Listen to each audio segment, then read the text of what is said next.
Bien, pues tenemos ahora con nosotros a Alfonso Galán, que es profesor titular de Derecho Penal en la Universidad Pablo de Olavide de Sevilla, y bueno, es una de las personas desde la que hace ya muchos años, pues a su juventud, se viene ocupando de este tipo de delitos, ¿no? Probablemente tu primera aproximación fue los fraudes, la estafa informática, y esto puede tener ya más 10, 15 años, perfecto. Sí, 12, 13 años, sí, efectivamente, justo eso, sí. El año 2003 fue cuando defendí mi tesis doctoral, sí.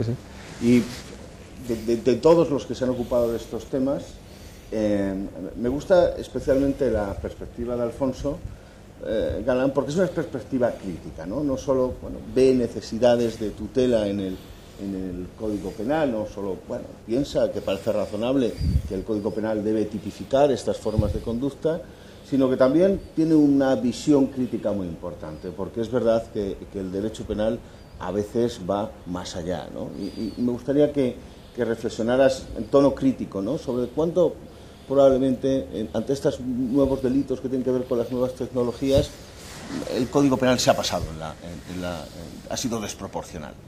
Sí, no, hay diferentes aspectos en los que es evidente que el Código Penal, la legislación penal no solamente española, sino a nivel internacional, ha atribuido el calificativo de informático y automáticamente ha dicho que es más peligroso. Claro, es cierto que hay conductas que son mucho más peligrosas y que hace poco no eran ni concebibles, ¿no? Que desde un pequeño ordenador un chico pudiera crear un simple virus que afectase a toda la economía del mundo, como el caso del virus I Love You, ¿no?, con 2.500 millones de dólares de perjuicio. Eso era inimaginable. Sin embargo, si vamos a la legislación actual, en realidad las conductas tan peligrosas no están reguladas como tales, sino lo que hace el legislador es crear grandes artículos que funcionan como grandes parches normativos, donde se mete en un cajón desastre todo, y eso da lugar a enormes desproporciones en la determinación de la pena, ¿no?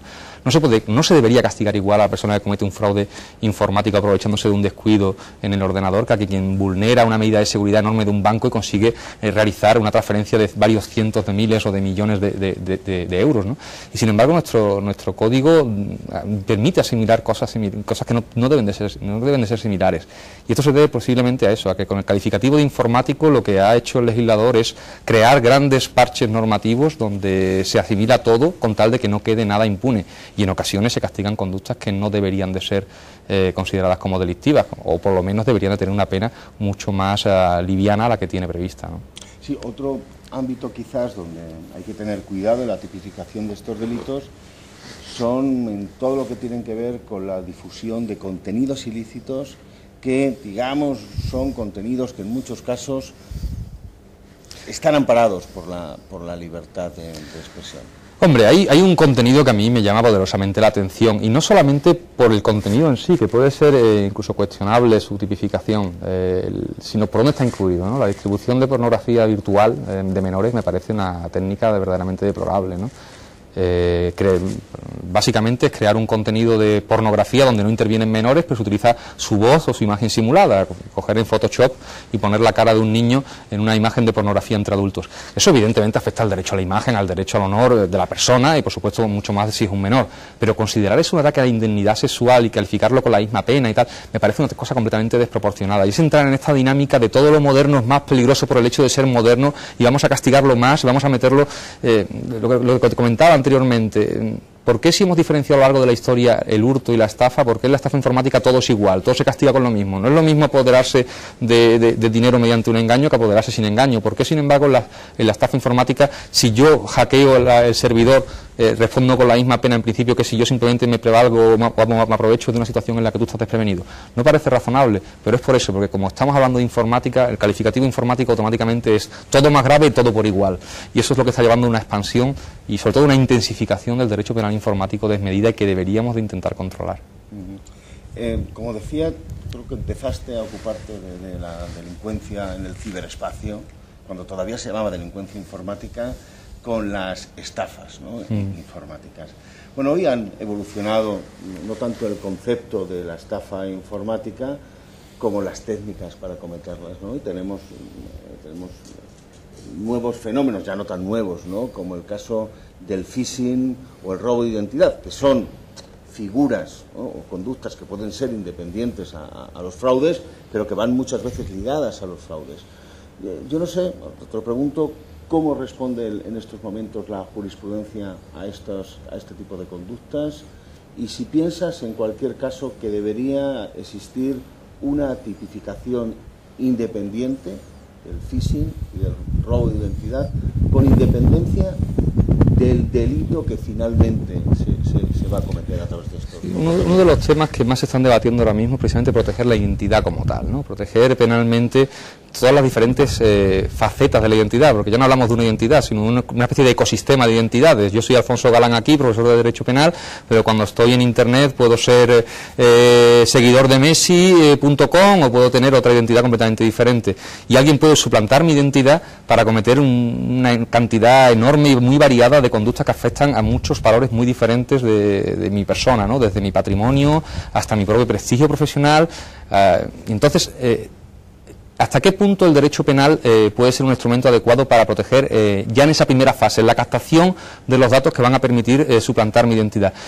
Hay una pequeña regulación, toda la regulación del 197 referida a la protección de los datos de carácter personal se podría aplicar aquí. Lo que pasa es que hay una faceta inicial, que es precisamente la de captación de datos, que queda completamente al margen de la regulación penal.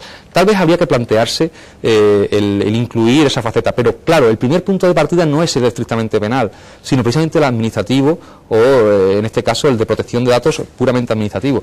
Estamos en un sistema en el que todavía hablamos de consentimiento como punto de partida de la protección o de la inexistencia de protección de los datos de carácter personal. Y claro, hablar en Internet de la existencia del conocimiento y del consentimiento del usuario cuando uno da clic sin mirar las condiciones y automáticamente da todos sus datos de carácter personal para ser utilizado para todo, es completamente irreal. Entonces, yo creo que el primer punto de partida no debe ser precisamente la protección penal de la identidad, sino primero cambiar los parámetros tradicionales de la protección de la identidad o de los datos de carácter personal, partiendo de la base de que el sistema ya no puede ser el de conocimiento y el consentimiento, sino de que hay que tratar de ilegalizar determinadas conductas de captación, incluso consentidas, ¿no?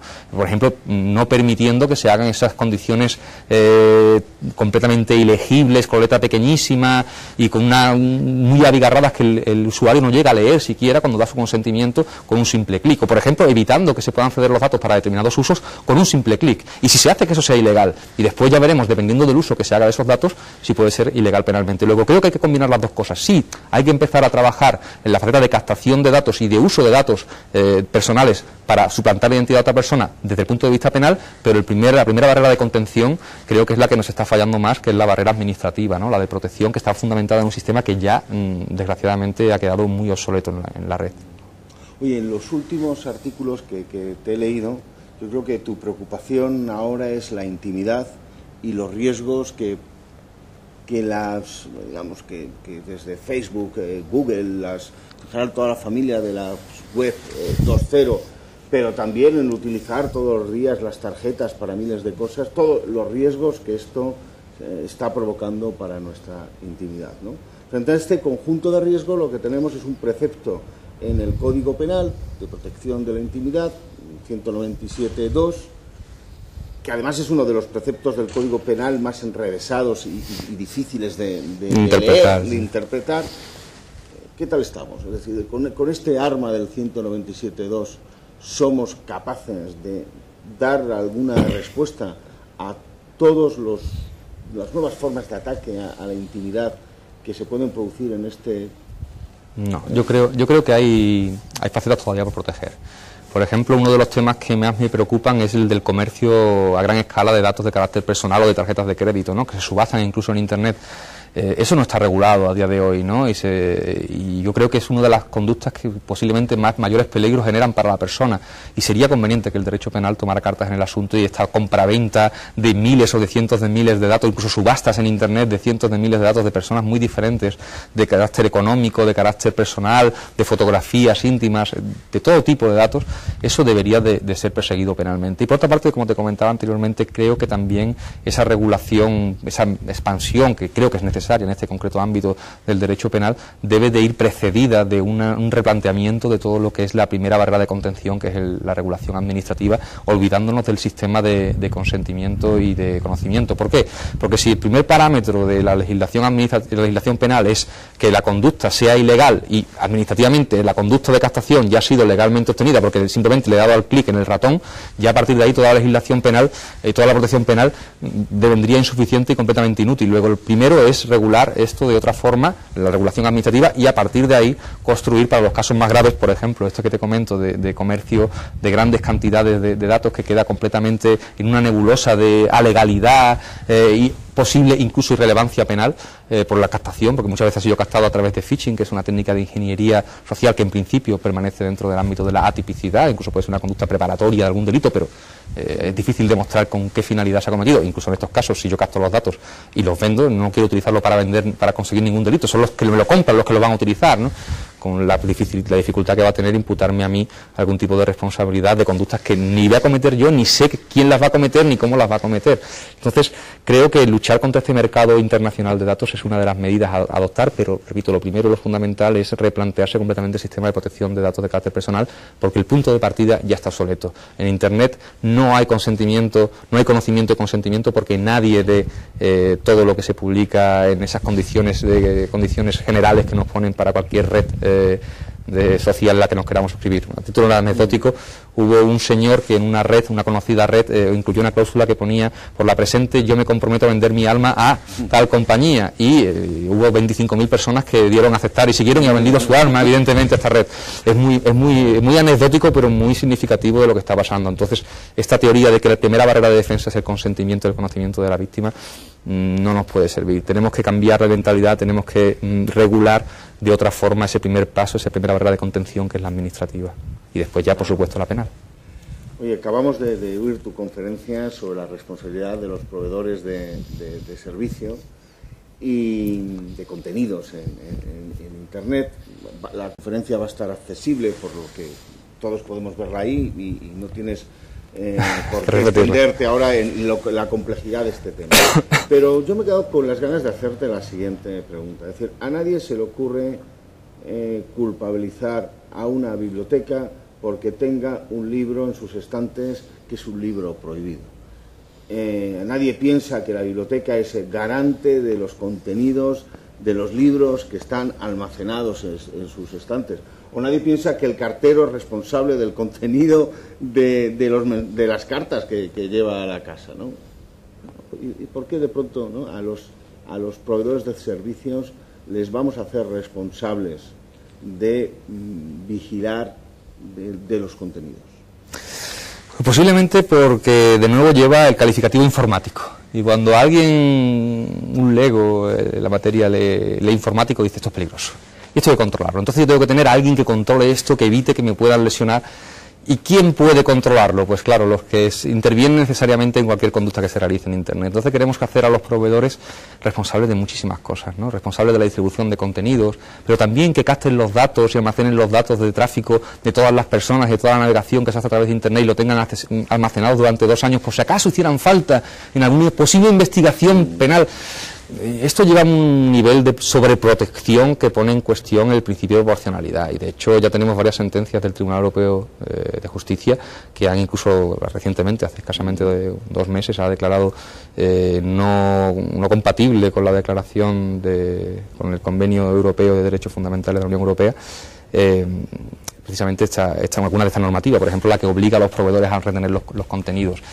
Creo que hay que buscar un punto de ponderación, un punto de proporcionalidad, donde se garanticen los derechos fundamentales de los ciudadanos y se protejan, pero también se garantice el papel que tienen que desempeñar los proveedores de servicio en la distribución de contenidos y en la garantía de la intimidad y la inviolabilidad de las comunicaciones de los ciudadanos. Es un difícil equilibrio y todavía estamos en un proceso de evolución, pero creo que se han tomado medidas realmente interesantes, tanto legislativamente, como puede ser la Ley 34/2002 de Servicios de Sociedad de Información en cuanto a los proveedores, como incluso judicialmente, ¿no? La declaración de incompatibilidad o de nulidad de la normativa europea sobre conservación de datos, creo que va a tener unas consecuencias importantísimas en todo lo que es la normativa de investigación penal de delitos en Internet. Posiblemente porque precisamente ese calificativo informático llevó a que el propio regulador europeo se fuese hacia el extremo, ¿no? Hacia voy a tenerlo todo controlado por si acaso, porque voy a prevenir. Hay que prevenir, por supuesto, hay que garantizar los derechos de los ciudadanos, pero hay que buscar un término intermedio donde no en esa búsqueda de la protección no se sacrifiquen por completo los derechos fundamentales, como puede ser en este caso la inviolabilidad de las comunicaciones, ¿no? Y ahí la labor de nuestros tribunales está siendo fundamental, pero es difícil y estamos en un terreno muy movedizo porque todavía estamos construyendo lo que es el castillo, por así decirlo. Muy bien. Oye, pues muchas gracias a Alfonso Galán de nuevo por estar aquí con nosotros. Gracias a vosotros. Por brindarse a esta entrevista. Nada, gracias a vosotros.